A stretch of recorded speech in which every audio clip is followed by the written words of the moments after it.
Welcome back to Energy 101. We have Terell here he's in a very interesting just industry I've never really heard of or knew existed. There seems to be some kind of roots in the industry that's been going on for a little bit, but it's also kind of something that's more modern and up and coming.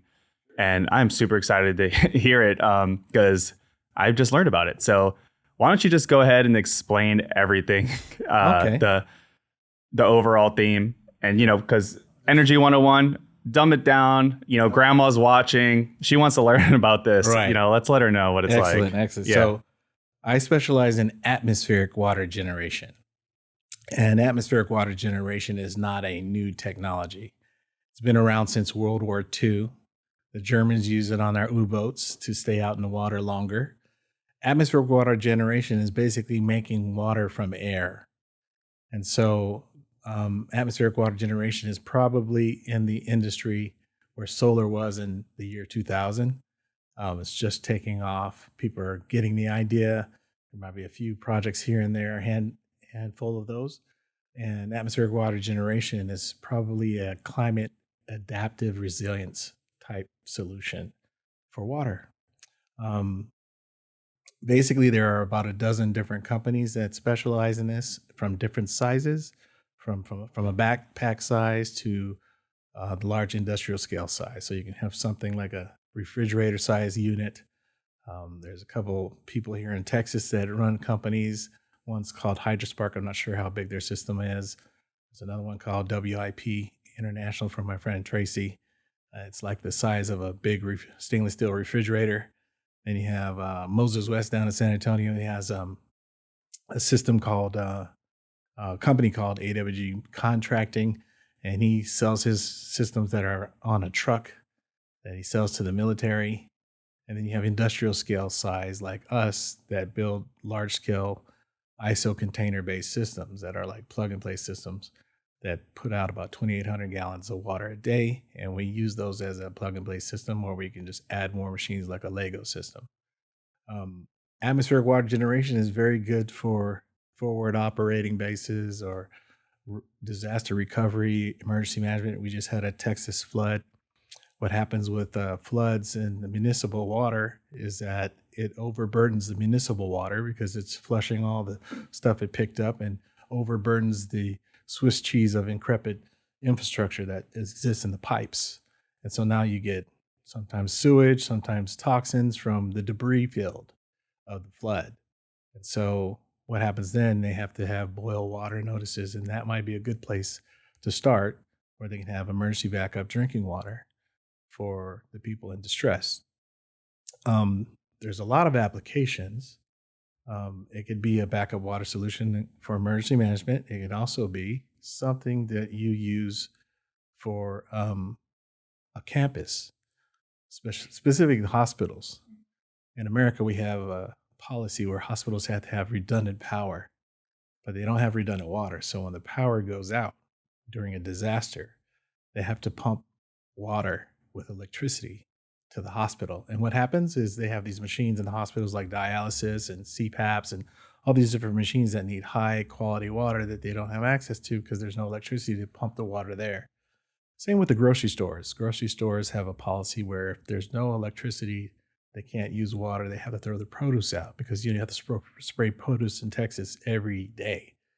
Otherwise, we get bugs, right? So I've heard that that's a misconception and they just do it to make it look wet and fresh.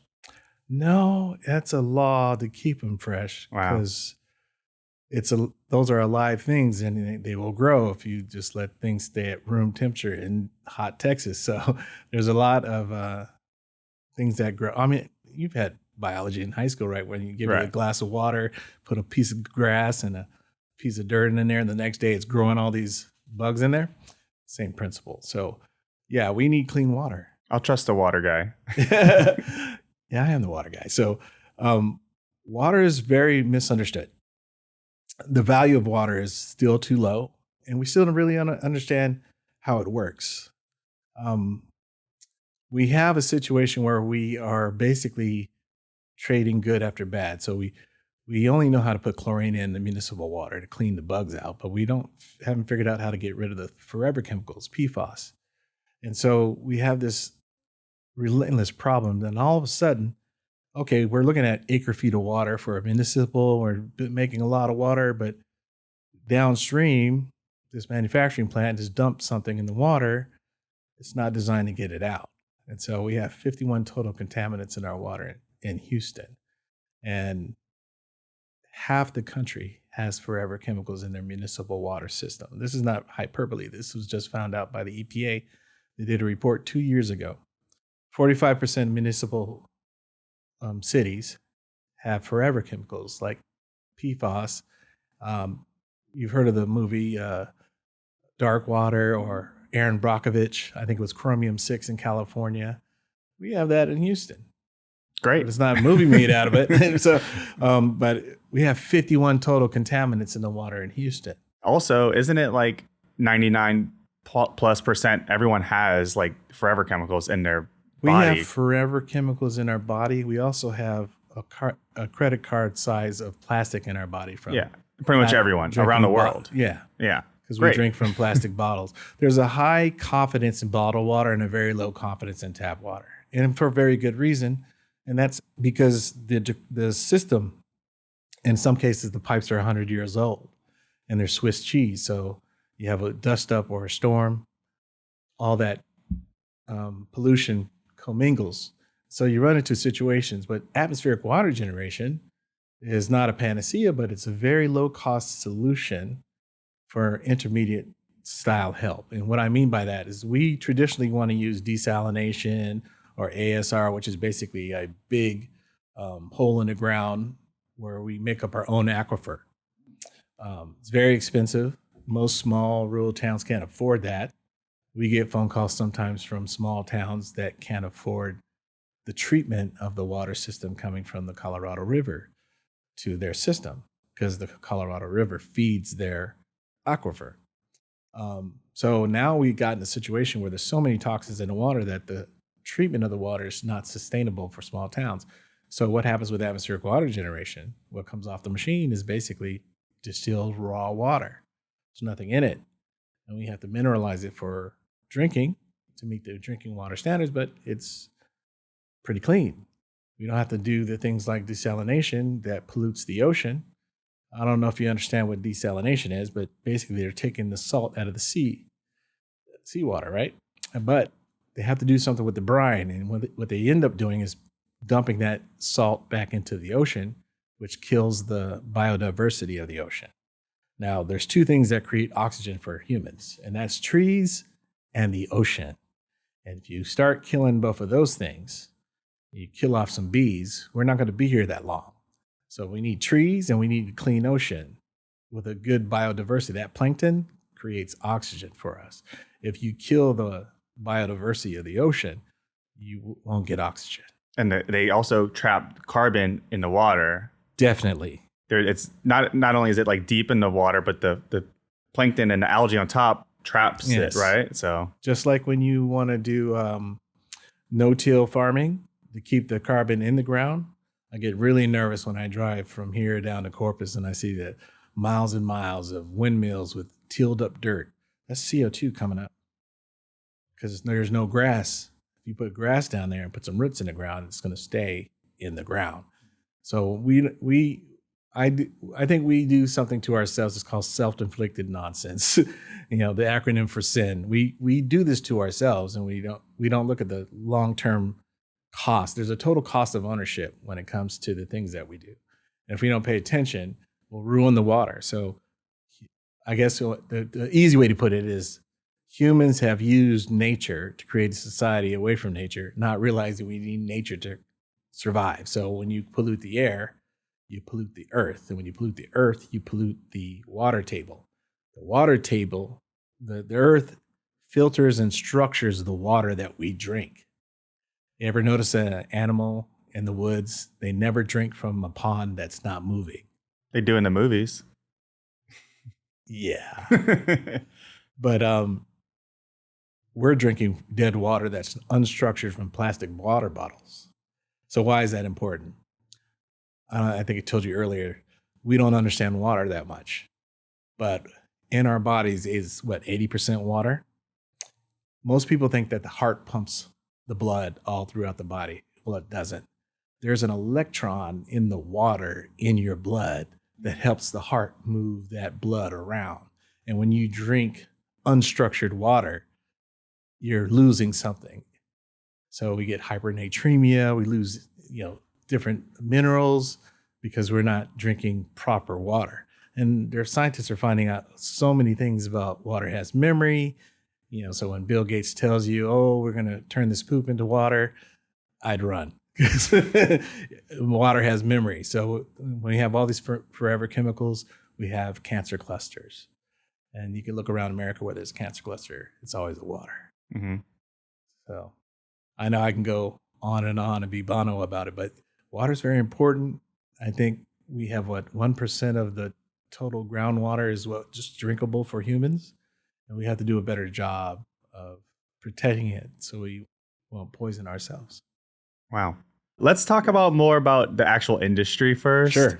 Which is, maybe walk me through what you literally do. What does a site look like or the product look like? Sure. So in the case of, let's say, the hydro panel from Source, they have a nice system that uses a hydro panel, solar panel, and it creates the energy, and the condensate comes out. Is good for your home. I think it's an excellent technology.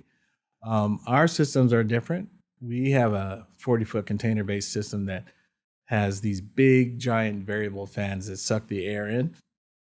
And when we suck that air in, it goes through a HEPA filtration bank, like a clean room. And that air is ultra clean, and we freeze that to the optimal dew point, which is just above freezing. And the water falls off into a tray on the bottom with UV light and basically comes out the other end like distilled water or raw water.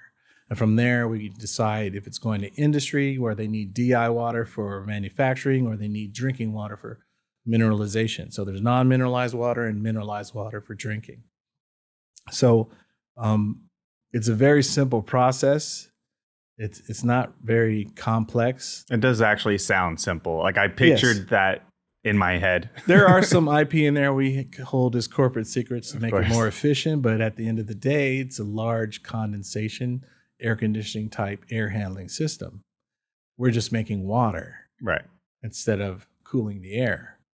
And instead of filtering on the way out like an air conditioner does, we're filtering on the way in. Right. Because we want to take the condensate off.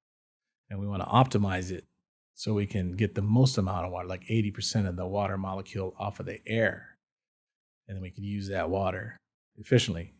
It's very similar to rain harvesting, but you got to wait for it to rain. Right.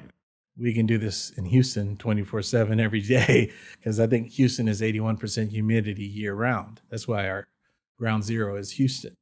That's why I'm wearing a shirt. Yeah, I know if I would have known, I would wear a short sleeve shirt. But we can get pretty good swampy air from Monterey, Mexico, all the way around to Miami if we fall within 100, 200 miles inside the Gulf of Mexico.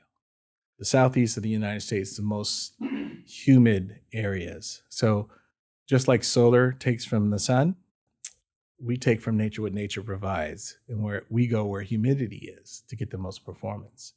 And so atmospheric water generation, logically you would think, oh yeah, go to the desert, go to the mountains, but there's no humidity there. So we go where there's humidity. Who's great is islands. Islands are surrounded by water. They have a nice hydrologic cycle. My boss is in Maui right now trying to drum up business. And islands are very exciting because they historically have to ship their water in if they don't have an aquifer. And we think that's a great solution for islands. But in America, we have all these ports with cruise ships and tanker ships, and they require water. And they depend on desalination most of the time, and that's sometimes not feasible. So we can actually create micro water stations or distributed water stations at the ports. A lot of people don't know that ports use water that much. Another one that uses water that I didn't know about till AI told me is hotels and resorts. when I did a search for South Texas, Hilton and Marriott came up with the biggest water users. God. Think about it. Everybody's sheets get washed that night. Towels, bath, sheets, showers, sink. showers, saunas, pools. I mean, they use a lot of water. That was the last thing I was thinking. Oh yeah. Because I was thinking about farmers and I think about, manufacturing. But yeah, there's a lot of applications for that. But atmospheric water generation is a great tool where we've been missing it. Because we've been trying to do the same technology for 100 years, the municipal water system. And I think because of all the pollution in the developed cities, we have to come up with some other technologies to diversify the water supply, if you will. So I think a good prudent city would be smart to do rainwater harvesting. All that water that washed out to sea in California, they had that big flood, but they didn't keep any of the water. It washed out to sea. That doesn't, because they have a law against rainwater harvesting. I think that's crazy. Because traditionally, cities want to make money off of the water supply. So lobbying. Yeah. Politics. Oregon has it. Washington has it. I mean, I know California and Oregon for sure have it. It's a law. You can't use rain. You can't harvest your own rain. But I think they're changing now because we have drought situations. In fact, we have drought flood cycles now. So that leads to what's going on here in Texas right now. I mentioned earlier that what happens when the flood happens, the debris field pushes stuff into the municipal water. So we can help address the water supply issues when they have the boil water notices that are about to happen. And so there's going to be situations where there's a drought and then there's a flood, and that's because of climate change. What happens with climate change, there's more water in the atmosphere. Eventually what goes up has to come down. And whether it's cloud seeding or whether it's just regular torrential rain, it's coming down. But what happens during the drought side, the ground is hard. And what happens with a flash flood is the ground can't absorb the water that's coming down. So it just rolls over everything. And that's what you have with a flash flood. So we can address the water challenges on the aftermath of a disaster like that, but we can also have preventative maintenance in terms of that. But atmospheric water generation, all intents and purposes, the people that pollute the water should be the ones that pay for it, right? So in my opinion, I think that the corporations that are coming to a new city should supply their own water. They should invest in atmospheric water generation and not put so much pressure on the grid and let the community have the clean drinking water instead of a big industry that's making maybe some widget downstream pollute it. And so even recycle as well. They should recycle water too, because they're the ones that use a lot of water for oil and gas, for manufacturing semiconductor chips, ammonia factories, even the new thing going on is hydrogen in Texas. They need to supply their own water instead of working on the municipal water that the citizens are using for clean drinking water. So that's pretty much what I think the applications are. The way they work in atmospheric water generation, or where the traditional systems work, is we've had one horse show, right? We have this old water treatment facility, and then we pipe it out to everybody's house. And then you might have old plumbing. And technically, you can use atmospheric water generation to recharge those old tanks that are sitting empty. Or the aquifers that they've made, or the ASR, technically you can do that. You can refill those and recharge those. If you look at Mexico City, that city's on top of an aquifer the city's sinking because there's no more water in it. I don't know if you know the history of Mexico City. Mexico City was built on top of a lake. Smart. And it was a big aquifer underneath. But they've had all this time to fix it, and they haven't. So they can have a way to, because it's sitting around a mountain and you can't get the water over the mountain and get down underneath. So they haven't figured out a way to do that. But I think you can do that with atmospheric water generation if it's part of your system. It's about application. And nobody wants to be first. They want to be first to be second when it's a new technology, right? yeah. So I mean, you're solving an issue that everyone's been trying to solve forever. So I think like the salination, how do you pronounce that word? Desalination. Desalination. Desalination, yes. Everyone, I think the common like layman's way to understand that is turning ocean water into drinkable water, right? Yes. And I think even most people understand the reason that why aren't we doing that is because it's just like crazy expensive. Well, there's two reasons. I think, first of all, I'm not against desalination. I think in certain instances we're going to need it. We're going to need to bring all the tools of desalination, rainwater harvesting, and atmospheric water generation together because our water problem is so extreme. The big three.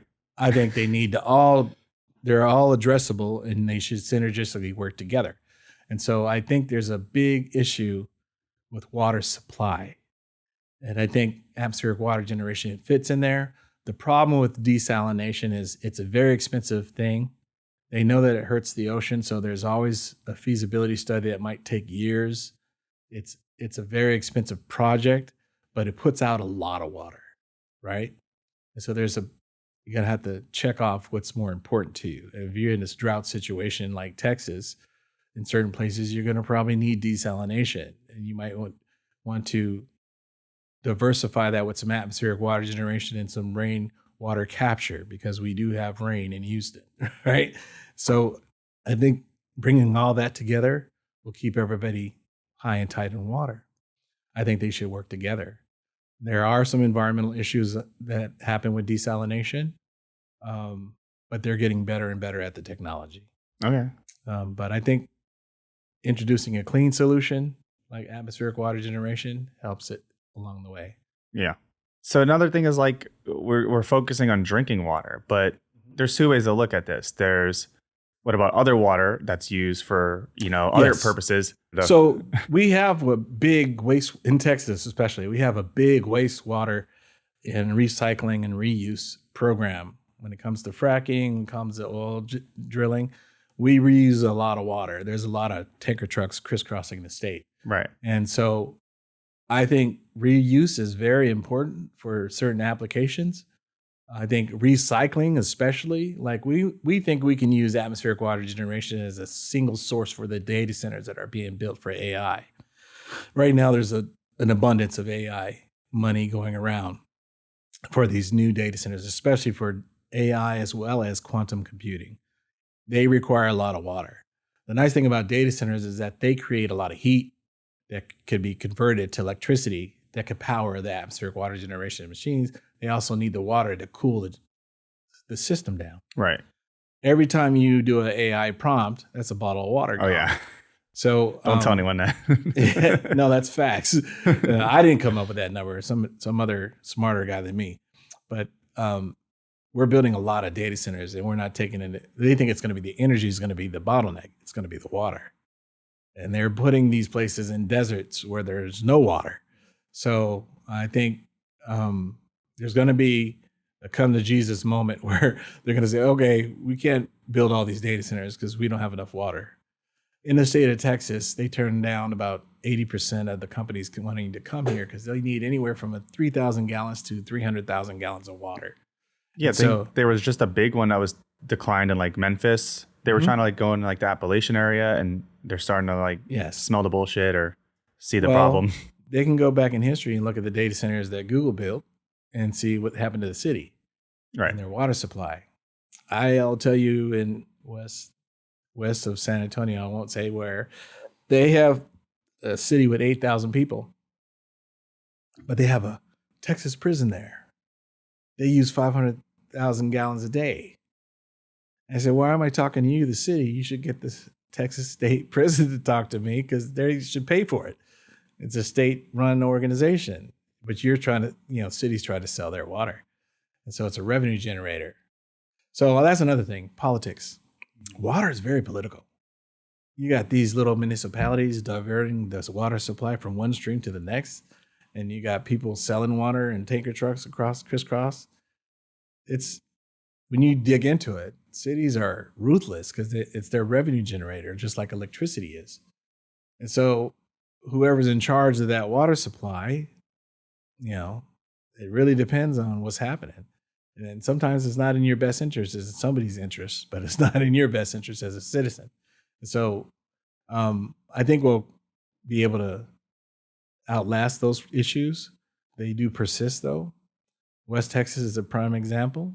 They've had major problems with toxicity in their water for years. You won't hear about it on the national news, but people that live there know.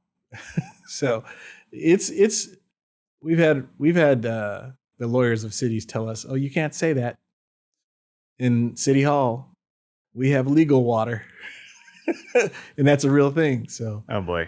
yeah, so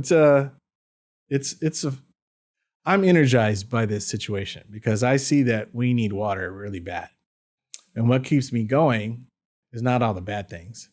What keeps me going is that I know I can solve problems with atmospheric water.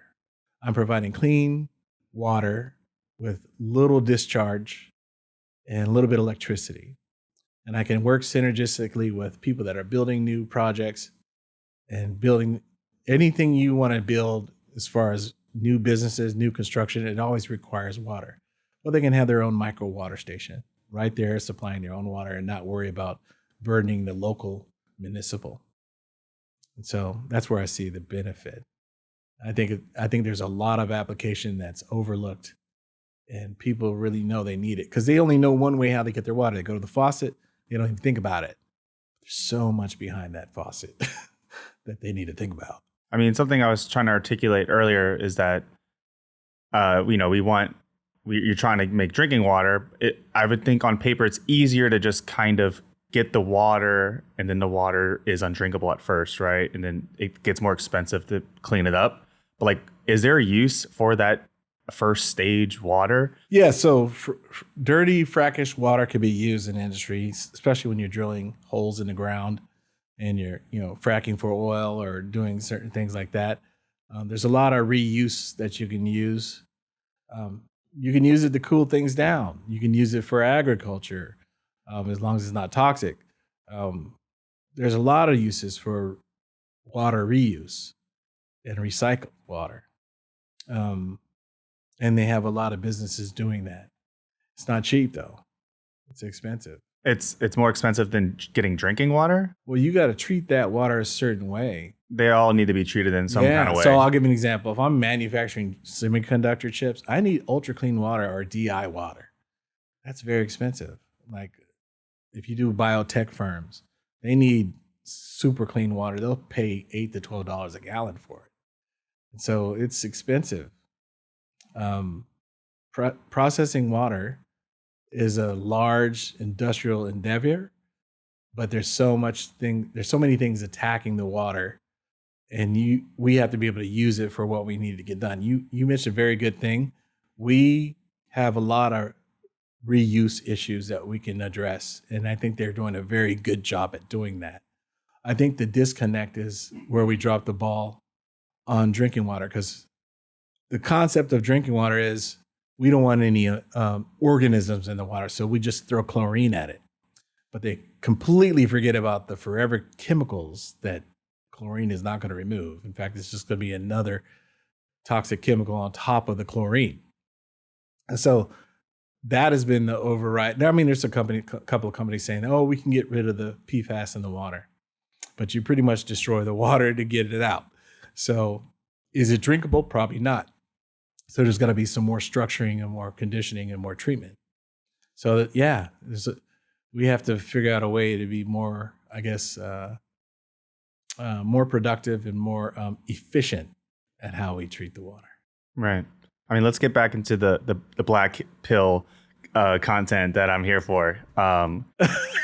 Because I mean, you're out here doing the work, but the system is still completely screwed. Oh wow. And the main system, I mean, you barely talked about it, but isn't agriculture the biggest use of water?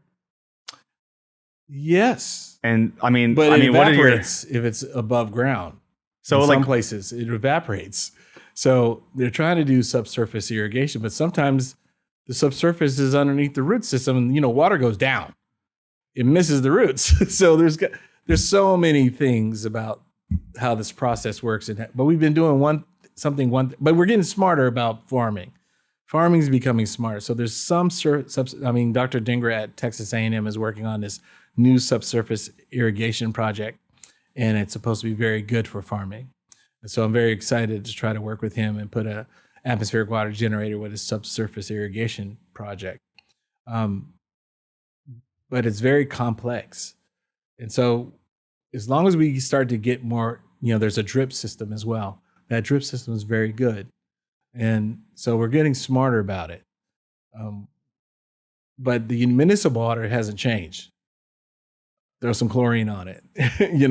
That hasn't changed much. Now, they're not to say that they're not trying to change it in places that have a lot of money to change it. There's not a lot of budget for it. If the budget is not broke, they don't fix it, right? If it ain't broke, don't fix it. Well, look at the problem with Flint, Michigan. That was a maintenance issue. In Jackson, that was a maintenance issue too. They just didn't want to pay the maintenance. They keep up with the maintenance, they wouldn't have the problem. That being said, they don't have money for upgrading that system. They just have money for maintenance and repairs. And they don't even have that money. They want to keep it as low cost because who's paying for it? City council, the mayor, city council, they're voting on what they're going to pay for. And they're not water engineers. They're just trying to keep everybody happy. And hopefully that it rains and fills up their aquifer, right? That there's not a concerted effort. If you look at America, there's not a federal water agency. The EPA was supposed to protect the water. In their name, it says Environmental Protection Agency, but in the 70s, they knew exactly who was dumping in the water. And they said, oh, the water treatment facility downriver will take care of it. This never happened. And we always reward bad behavior. We never make the people that polluted the water pay for the mess that they made, except 3M. California made 3M pay and DuPont pay in the state of California. But nationwide, nothing. So we have a disconnect with water. We don't have an agency for water, which is crazy if you really think about it. The one thing that keeps us alive other than the air is water. And there's not a federal agency in oversight of drinking water. So we have to do a better job and understand what we don't price it right. It's cheap. It's too cheap. Yeah. It's a high cost to having cheap water. You got to treat it. You got to supply it. And it's not enough. So even the finance markets have no idea how to evaluate money to make a water fund because they don't know how to price it. But someone's going to have to do that hard work soon because we know now we have very limited water we can stay alive with, right? Clock's ticking. Yeah. So who do you think is the biggest offender? Maybe on not the large scale, maybe like in the last years or decades, and maybe like what's up and coming. Who is like the biggest offender of water wastage, or contaminating? Who's going to make your job busier and harder? Who's going to make my job harder? First of all, I don't think my job's going to be harder because I'm creating clean water and everybody needs it. Mm-hmm. So that's not a problem for us. The problem is in the mind. They've never seen it before. It hasn't been done before. The technology's been built, but nobody's putting it in a large scale project. It doesn't exist. There's a couple of projects here and there, maybe a handful. And there's some case studies you can go and look at them, but it's not, you just learned about atmospheric water generation today. It's still unknown. So until it becomes a household name, people like me will be talking about it and the other companies. And so we're at the beginning stages of something new and dynamic because we're creating water that people need from a new source, unless they decide to tax the air. So there's no downside on that aspect. But who's the biggest polluters? There's a myriad. You can say it's the car pollution. You can say it's oil and gas. You can say it's all the fossil fuels. You can say all the smokestacks that create the particles in the air. It could be the manufacturing. They're all together pretty bad because they all end up in the same place. All air pollution ends up on the ground and all ground pollution ends up in the water table. I don't want to cast blame on all industries, but I think that if you broke it, you should fix it, right? I think we stop giving them subsidies and make them pay for the mess that they made, right? That's the way it should be. We'd solve the water problem right then because then everybody would be we got, okay, we need to make this more efficient. We're not there yet. And until that faucet turns off, nobody's really worried about it. Right. Unless you tell them what's in that water. And then they go, oh, no, I'm getting the filter when I get home. Exactly. So that's where we're at. I think the industry's ready for that to be, we have to really value water properly. And we have to value the ocean. We dump everything in it. Every ship that goes out dumps their sewage in the ocean. Every ship, military ships, cargo ships, and all these cruise ships. And the cruise, look at all the power and energy used on a cruise ship to go out the water and just to go in a circle for a couple days and come back. Exactly. And then they dump all that sewage in the ocean. Don't like that part. Yeah. So, water is important for us. 80% of our body's water. We just have to respect it, price it right, take care of it right. Cool. So as we wrap it up, why now? Why is this industry taking off? I just talked about this in another episode with our good friend John. We got like ChatGPT and LLMs growing. And, Right. that's all taken off around a 2017 point because of the processing power, computing. Right. That has literally 10x'd. So this industry now exists. So why does your industry now exist as only as the last few years? Well, see, we started in 2016 and people wanted to talk to us, spot check here and there. 2 years ago, something unique happened. Mm-hmm. Part of that was Flint, Michigan. Part of that was Camp Lejeune with all the toxic water in Camp Lejeune, the military base. So you had Flint happen. That became national news. You had Camp Lejeune with the people getting cancer from the toxic water that was on that base. Where was this? Camp Lejeune is a Marine Corps base in, I don't know where Camp Lejeune is, North Carolina. Okay. And Flint, Michigan. Everyone knows. Then at the same time, around November 2 years ago, 2022, we had a worldwide drought in every river system. The Yangtze River, the Mississippi River, the Rhine River, all of those rivers were in drought condition. And the river in France was so dangerous that it was supposed to cool the nuclear power plant. And no one paid attention. And this is how crazy climate change is. We had this major drought, and then 2 months later, we had a flood. Remember I said drought flood cycle? It was right there in real time. And so all of a sudden, we became very popular. Nobody wanted to talk to me about water in 2021. And investors would say, oh, the GDP of water is like 0.004, right? Or something crazy. But every industry needs it. Nobody wanted to talk about it. Now you got billionaires buying up all the aquifers and you got people interested, but they still haven't figured out how to price it yet, but now they're interested in it. So a couple of pivotal things happened, and I think that got more attention. Bill Gates put $150 million into zero mass water, him and Duke Energy and Breakaway Technologies. And that was exciting. And then it kind of died down. But then we had this drought. We had Flint and we had Jackson and we had Selma.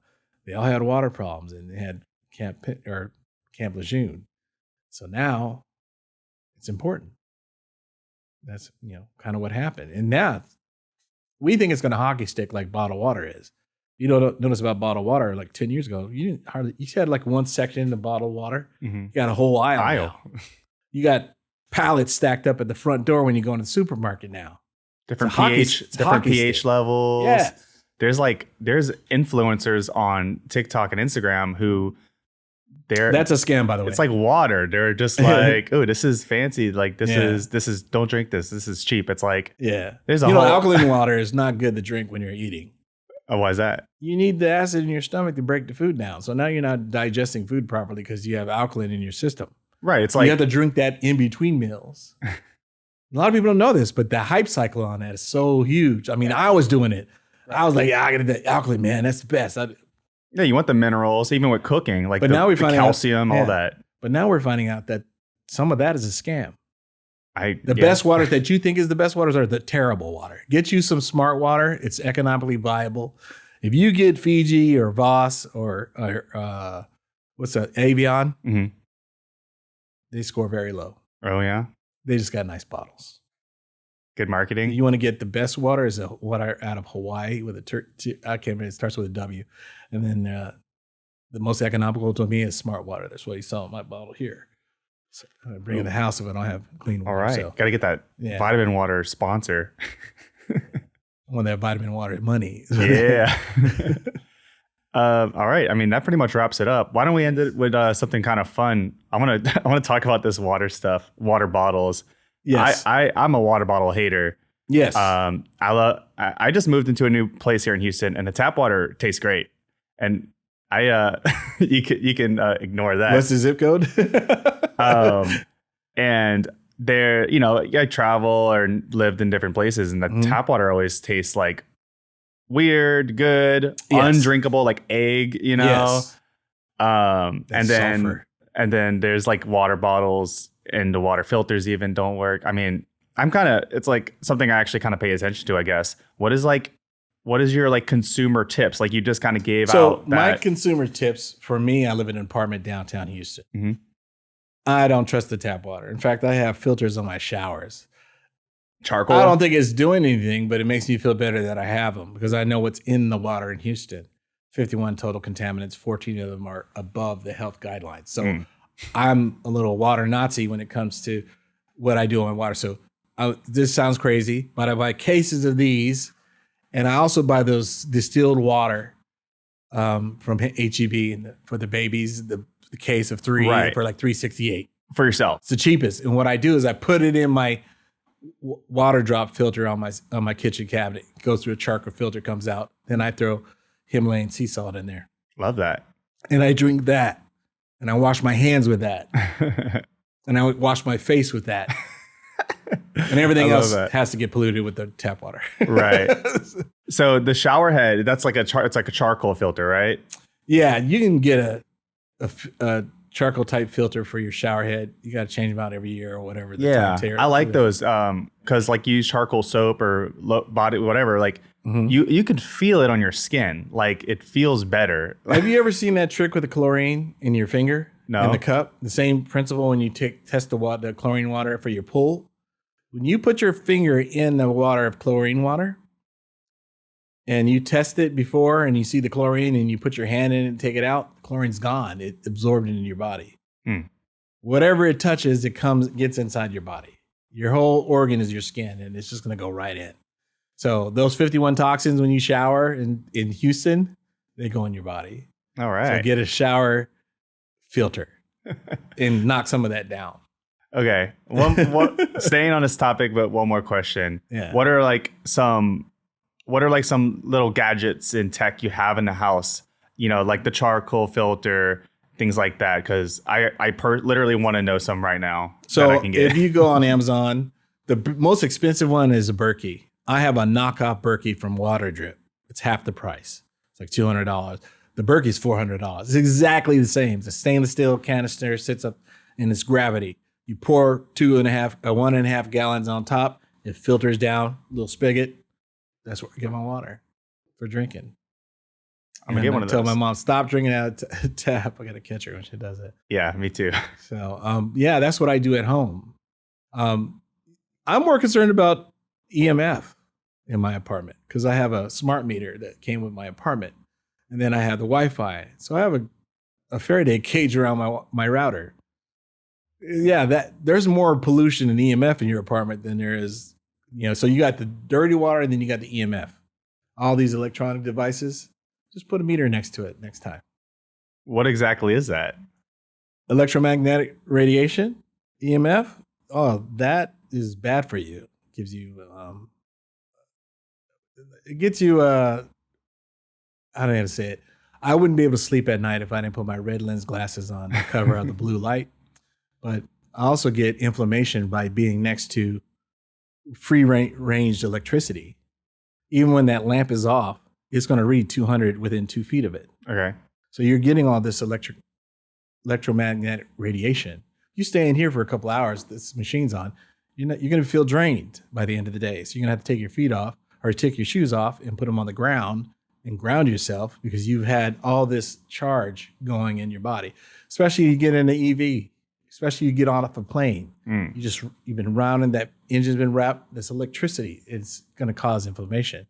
So we're bombarded with this everywhere we go. There's any kind of gadget with a light filter or plugged into the wall. And I have a reader. I didn't really understand that until I got a meter, a little handheld meter, put $100. You just put it next to it and read it. It turns red. You're like, oh my God. So I have my lamps on my couch. I make sure I'm like 2 feet away in the middle of my couch, away from even when the lamp is off, it's still radiating. Right. Most people know that. No, yeah, you're the man who knows too much.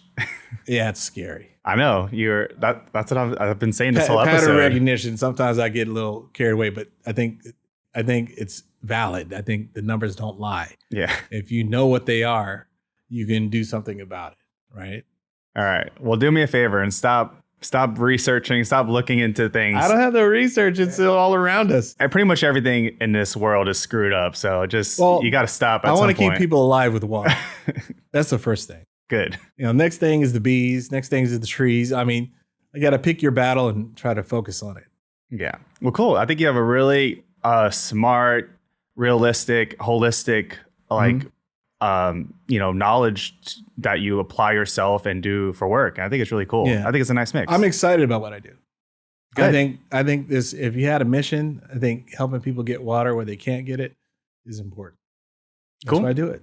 All right. Well, Terell, thanks for coming on. Pleasure being here. Thanks for having me. Awesome. All right.